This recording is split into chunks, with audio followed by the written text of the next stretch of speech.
in the nation. And I wanted to bring it home a little bit in terms of talking what's going on in our own county.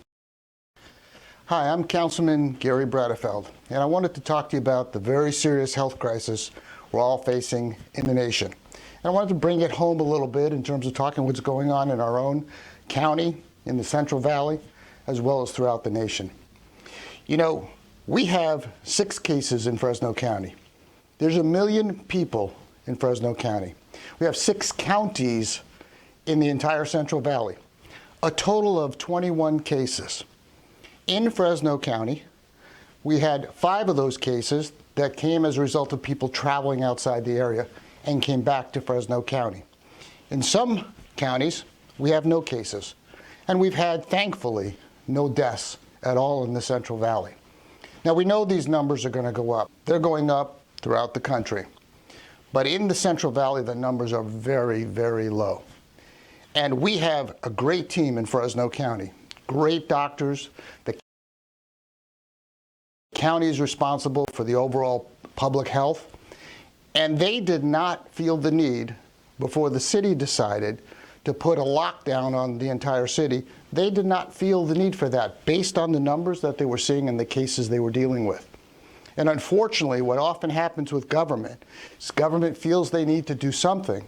And earlier this week, when the mayor and the council president came up with a lockdown order. That lockdown order involved penalties that were criminal in nature. They basically said if you left your house, you could be put in jail for a year and fined up to $1,000.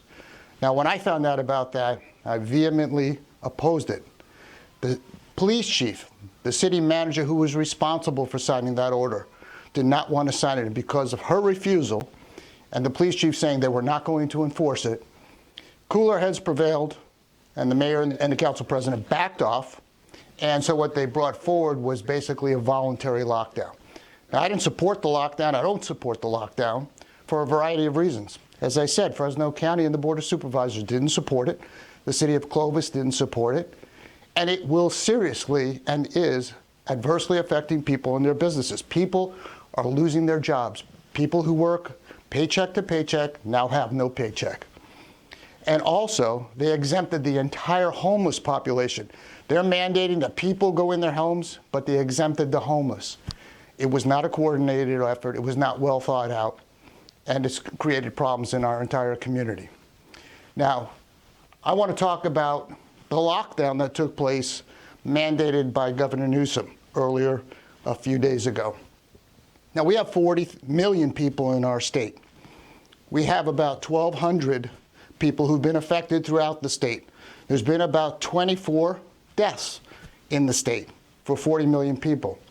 Now, when the governor announced the lockdown, now they call it shelter in place. That's a nice term, but it's really a lockdown. He stated that 25,500,000 people could be infected with the coronavirus over the next 8 weeks. Now, that was an outrageous statement to say. There's no data to prove what he was saying. And when he was challenged on it, he backed off saying, well, that's if nothing was done. Well, things have been done all along. His statement would have required 455,000 new infections every day over the next 8 weeks. Since November, we've had 1,200 cases in the state of California. Worldwide, we've had 308,000 cases worldwide. He is predicting 455,000 cases every day for the next 8 weeks. This is kind of reckless to be sharing with people, and this contributes to the fear and the panic. This kind of stuff is really unacceptable and needs to be rejected outright. We need real data in order to make sound decisions. This is not part of that. And as part of this lockdown that's taking place, people are truly losing their jobs. We can't have it for very long where the entire economy is shut down. We have a $22 trillion economy in this nation, the best economy in the entire world. There's none better. Before this took place, our economy was firing on all cylinders. Unemployment was at its lowest. Manufacturing was coming back. We were signing trade deals with Mexico and Canada. Everything was moving along.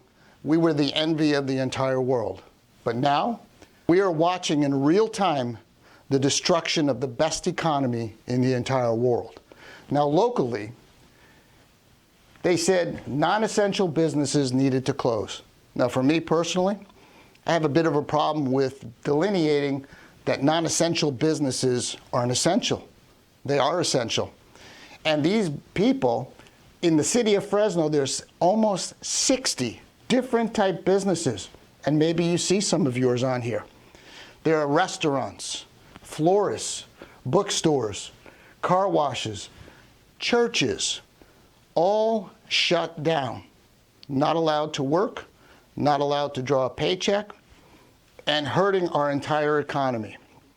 And I have some thoughts about what we really need to do. But first I want to show you something else, because I think what's important is that we have some context here. This chart shows the flu that occurs in our country. And there's a comparison with what occurs every year in the United States with what's occurring worldwide with the coronavirus disease.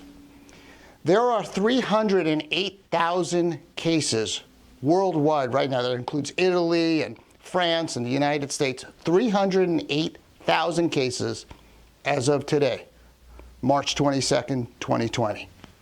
There are 13,000 deaths worldwide as of today. Now, any death is too many. One death is too many. But that is the exact numbers as of today. And there are 28 to 50 million annually infections of the flu every year in the United States. There are 34 to 61,000 deaths from the flu every year in the United States of America. There are 13,000 deaths from the COVID virus to date. Now, you don't see every year, as you're seeing right now, on electronic media, whether it's CNN or Fox News or MSNBC, death tickers and infection tickers on their screen like you're seeing with the COVID-19 virus. If you compare it, 308,000 cases to 28 to 50 million cases of the flu every year. 13,000 deaths worldwide to 34 to 61,000 deaths annually with the flu. It's so important to keep perspective. It's so important to have context. This doesn't diminish what's happening here. It's serious, and we have to take it serious. But we also have to have context. Now, the CDC offers guidelines, and I encourage people to go to coronaviruscdc.gov to get the guidelines, and they make perfect sense. They apply to the flu, and they apply to this virus. These are common sense guidelines. They state, keep your distance from other people. They recommend 6 feet. Wash your hands a lot. Keep your hands away from your face. Populations like the elderly and people who are sick already, they need to be isolated. You need to keep them away from potentially getting the illness. And I have this form that I've printed out. Again, please go to coronaviruscdc.gov, and you can print this out, and they have many more guidelines. They make common sense. They will help keep you safe in dealing with this very serious illness. So this is a way to keep yourself safe. Now, in terms of our economy and all the people that are losing jobs, in South Korea, which has been very successful at minimizing the spread of the illness, they focused in 3 ways. They tested, and they quarantined people who were positive, and they monitored people who potentially had symptoms. What they did not do is shut down their entire economy. And their economy continues to thrive. My concern is that while we're dealing with a very serious illness, and there are ways to keep yourself safe, and you need to follow those guidelines, shutting down our entire economy, the best economy in the world, is not the way to go. There are ways to prevent this disease from spreading without destroying our economy. And in closing, I want to thank all of the people that have really stepped up and are true heroes in dealing with this crisis, from our doctors to our nurses, the pharmacists, to our technicians, to our first responders, to police and fire, and our farmers and our farm workers, and the truck drivers, and the people in grocery stores stocking our shelves. You're all heroes, and we're grateful as a nation to what you're doing. Let's remember, this is the greatest country on the face of the earth. This nation has been blessed by God, and God is going to continue to bless this nation. But we can't let fear rule us. We can't let fear dictate the decisions that we make.